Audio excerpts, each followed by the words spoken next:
Bismillahirrahmanirrahim. So welcome to our new topic, which is coagulation disorders. So basically coagulation disorders का मतलब कि जो हमारे पास क्लॉटिंग फैक्टर्स होंगे उसकी डिफिशिएंसी होगी. ठीक हो गया. अब जो इसमें इम्पोर्टेंट क्लॉटिंग फैक्टर्स हैं, ठीक है, जिसकी वजह से डिजीज़ होती हैं जो यहाँ पे मेंशन भी है, which one is hemophilia A, hemophilia B and von Willebrand disease. ठीक है. सो बेसिकली हमारे पास अगर हम बात करते हैं हीमोफीलिया ए की, ठीक है, so this is due to deficiency of जो हमारे पास क्लॉटिंग फैक्टर होता है फैक्टर 8. ठीक हो गया. फैक्टर 8 की वजह से हमारे पास क्या होती है, अगर डिफिशिएंसी की वजह से हीमोफीलिया ए होता है. And the important thing is कि ये हमारे पास एक्स लिंक्ड होती है. ठीक हो गया. So this is basically X linked disease. ठीक है, due to deficiency of factor 8. ठीक है. अब बेसिकली फैक्टर 8 क्या करता है कि हमने पढ़ा है कि इंट्रिंसिक पाथवे जब होती है उसमें क्या होता है कि जो फैक्टर 9 होता है वो जब एक्टिवेट करता है फैक्टर 10 को, ठीक है, जो कि आगे क्या करेगा, एक्टिवेट करेगा प्रोथ्रोम्बिन को इनटू थ्रोम्बिन में. ठीक है. तो यहाँ पे इस एक्टिवेशन के लिए हमारे पास क्या चीज़ चाहिए होती है, फैक्टर 8 अपना रोल प्ले करते हैं, साथ में कैल्शियम भी रोल प्ले करता है. सो जब फैक्टर 8 नहीं होगा तो फैक्टर 9 फैक्टर 10 में को एक्टिवेट नहीं कर पाएगा. जब ये एक्टिवेट नहीं होगा तो प्रोथ्रोम्बिन थ्रोम्बिन में नहीं कन्वर्ट होगा. एंड दिस थ्रोम्बिन जिसका फंक्शन है कि फिब्रिनोजन को फिब्रीन में कन्वर्ट करता है, ठीक है, जो कि क्लॉट बनाता है. ठीक है, या क्लॉटिंग फैक्टर आप कह सकते हैं, क्लॉट बनाता है. सो बेसिकली क्लॉट नहीं बनेगा और पेशेंट क्या करता रहेगा, ब्लीडिंग होती रहेगी. ठीक हो गया. होप यहाँ तक समझ आ चुकी होगी, ये कॉन्सेप्ट क्लियर होना चाहिए. ठीक हो गया. सो बेसिकली हीमोफीलिया में भी यही है, क्या, फैक्टर 8 की डिफिशिएंसी होगी जिसकी वजह से ब्लीडिंग होगी. अब क्या होता है कि हमारे पास मोस्टली ये क्या है, जैसे मैंने बताया कि ये एक्स लिंक्ड है. ठीक है.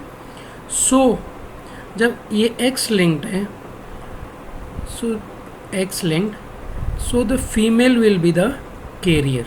ठीक है. हमारे पास फीमेल्स क्या होंगी, वो कैरियर्स होंगी. ठीक हो गया. ये चीज़ भी इम्पोर्टेंटली आपने याद रखनी है. ठीक है. इसके अलावा कि one of the important thing is, ये चीज़ थोड़ी सी कि ड्यूरिंग एंटीनेटल पीरियड, ठीक है, हम इस हीमोफीलिया को डिटेक्ट कर सकते हैं थ्रू क्रॉनिक विलस सैम्पलिंग के थ्रू. ठीक हो गया. ये चीज़ भी इम्पोर्टेंट याद रखनी है. ठीक है. अब आते हैं हम इसके फीचर्स पे. ठीक है. बेसिकली क्या होता है कि हमारे पास क्या होगा कि ब्लीडिंग होगी. अब ब्लीडिंग कहाँ कहाँ से होती है, ठीक है, स्किन से भी होगी, म्यूकोजा से भी होगी. ठीक है. साथ में क्या होगा कि इंटरनल ब्लीडिंग भी होगी. ठीक है. इंट्राक्रेनियल हेमरेज भी मोस्टली होता है. ठीक है. इसके अलावा जॉइंट्स में हमारे पास क्या हो जाएगी, स्वेलिंग हो जाएगी. ठीक है. सो क्या होता है कि एज आई टोल्ड यू कि हमारे पास ब्लीडिंग कहाँ कहाँ से होती है, स्किन से होगी, मसल से होगी. ठीक है. स्किन हो गया, मसल हो गए, ठीक है, जॉइंट्स हो गए, ठीक है। इसके अलावा हमारे पास क्या होते हैं कि जो बच्चे होते हैं इसमें हमारे पास इंट्राक्रेनियल हेमरेज का रिस्क ज़्यादा होता है, ठीक हो गया। एमसीक्यूज़ में भी आ सकता है, ठीक है, कि हीमोफीलिया में बच्चों में रिस्क किस चीज़ का ज़्यादा होता है, तो वो इंट्राक्रेनियल हेमरेज का होता है, ठीक हो गया। साथ में one of the important thing is कि मेजर जो मॉर्बिडिटी होती है, ठीक है, वो किस चीज़ से होती है कि रिकरेंट ब्लीडिंग होती है, ठीक है, रिकरेंट ब्लीडिंग होती है ड्यू टू सेवियर हेमरेज, ठीक है। और वो कहाँ पे, मस्कुलोस्केलेटन, ठीक है। होप सो यहाँ तक समझ आ चुका होगा। इसके बाद अगर हम इसकी ट्रीटमेंट की बात करें, ठीक है, तो हमने क्या देना है कि एज फैक्टर 8 की डिफिशिएंसी है तो हमने क्या देना है, फैक्टर 8 कंसनट्रेट देना है, ठीक हो गया। हमने क्या देना है, फैक्टर 8 कंसनट्रेट। और आल्सो हम क्या दे सकते हैं, वेजोप्रेसिन। वेजोप्रेसिन जो कि एगोनिस्ट है, ठीक है, रिसेप्टर एगोनिस्ट जिसका नाम है डेस्मोप्रेसिन, ठीक है, तो वो भी दे सकते हैं। वो क्या करते हैं, एक तो वॉन विलिब्रेंट फैक्टर को इंक्रीज़ करेगा साथ में, और फैक्टर 8 को भी, ठीक हो गया। सो ट्रीटमेंट क्या हुई हमारे पास बेसिकली कि पहले हमने क्या देना है, कंसनट्रेट देना है, ठीक है, सी फैक्टर 8 का, और साथ में क्या दे सकते हैं, अगर नहीं तो डेस्मोप्रेसिन भी दे सकते हैं, ठीक हो गया। इसके अलावा कि जो डेस्मोप्रेसिन है इट्स अ कॉन्ट्राइंडिकेटेड, ठीक है, क्या है ये, कॉन्ट्राइंडिकेटेड है हमारे पास जिस पेशेंट में कोई आर्टीरियल डिजीज़ हो, ठीक हो, क्योंकि ये क्या कराएगा, हमारे पास थ्रोम्बस के चांसेस ज़्यादा हो जाएंगे इसकी वजह से, ठीक हो गया।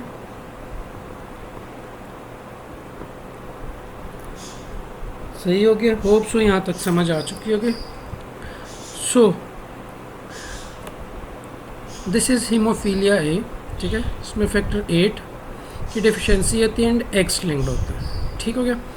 One of the important thing is कि जब हम टेस्ट करते हैं इसके लिए VCAPPT, ठीक है, एक्टिवेटेड पार्शियल प्रोथ्रोम्बिन टाइम, तो वो हमारे पास क्या होता है, इंक्रीज़ होता है इसमें, ठीक हो गया। सेकेंड हम आते हैं इसमें हीमोफीलिया बी पे।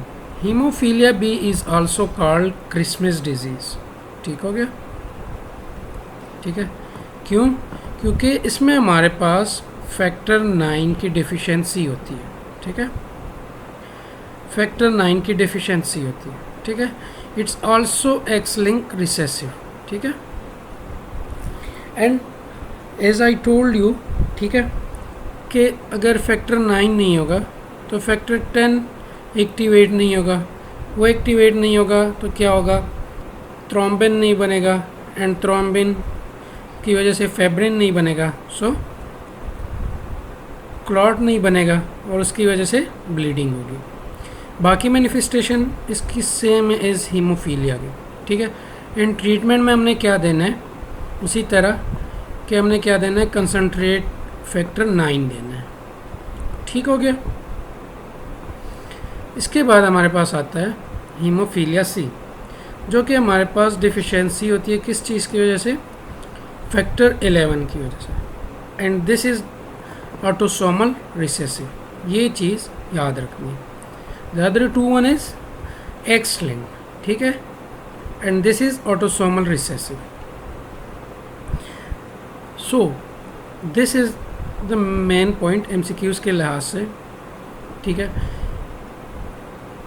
कि हमारे पास जो फैक्टर 8, 9 और 11 है इसका कोई इफ़ेक्ट नहीं है प्रोथ्रोम्बिन पे, ठीक है, PT पे, so it will be normal, ठीक हो गया। हमारे पास क्या चीज़ बढ़ेगी, हमारे पास क्या चीज़ बढ़ेगी, APPT बढ़ेगी। ठीक हो गया, दिस वन। ठीक है। और विटामिन के की डिफिशियंसी में हमारे पास क्या चीज़ होता है कि PT और APPT दोनों इंक्रीज़ होते हैं। ठीक है, दोनों इंक्रीज़ होते हैं। इसके बाद हमने बात की ट्रीटमेंट की कि हमने डेस्मोप्रेसिन देना है, जिस एनालॉग ऑफ वेजोप्रेसिन एगोनिस्ट। ठीक है, and factor 8 concentrate for haemophilia A के लिए। उसके बाद हमारे पास क्या होता है, फैक्टर 9 जो कि हमने हीमोफीलिया बी में देना होता है, एंड फैक्टर 11, ठीक है, जो कि हमने देना होता है हीमोफीलिया सी में। ठीक हो गया, होप सो यहाँ तक समझ आ चुकी होगी।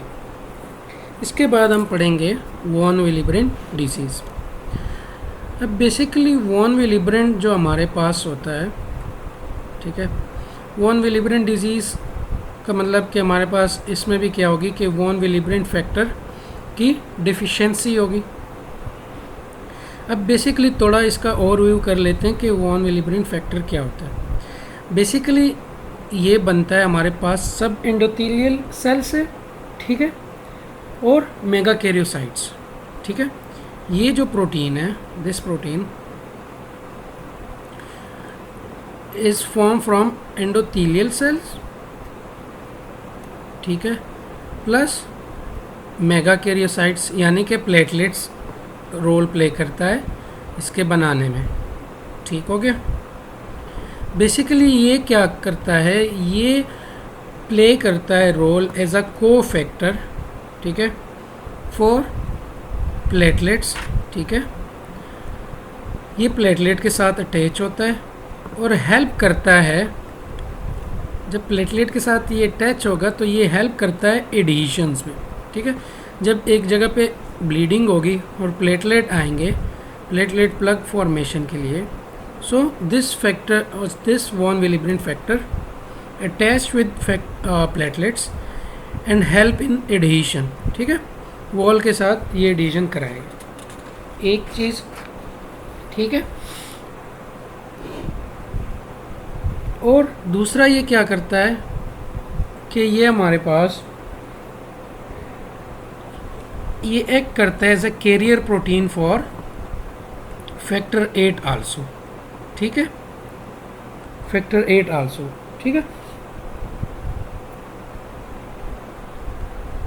सो फैक्टर 8 और प्लेटलेट्स दोनों के लिए ये क्या हेल्प करता है। ठीक है, अब जब ये नहीं होगा, ठीक है, डिक्रीज़ हो जाएगा, तो फैक्टर 8 की बाइंडिंग भी डिक्रीज़ हो जाएगी। ठीक है, और प्लेटलेट्स प्लग फॉर्मेशन भी उस तरह नहीं बनेगा and as a result bleeding start हो जाएगी। होप सो यहाँ तक इसकी नॉर्मल समझ आ चुकी होगी। एक चीज़ इसमें इम्पॉर्टेंट है कि ये क्या होता है, जो जिन पेशेंट्स के ब्लड ग्रुप जो होता है हमारे पास A और B होता है, ठीक है, उस पे ये एक्सप्रेस्ड होता है। ठीक है, एक्सप्रेस्ड। ठीक है, यानी कि जो ब्लड ग्रुप एंटीजन A और B होते हैं, ठीक है, A एंड B, ये एक्सप्रेस करते हैं वॉन विलिब्रेन फैक्टर पे। ठीक हो गया।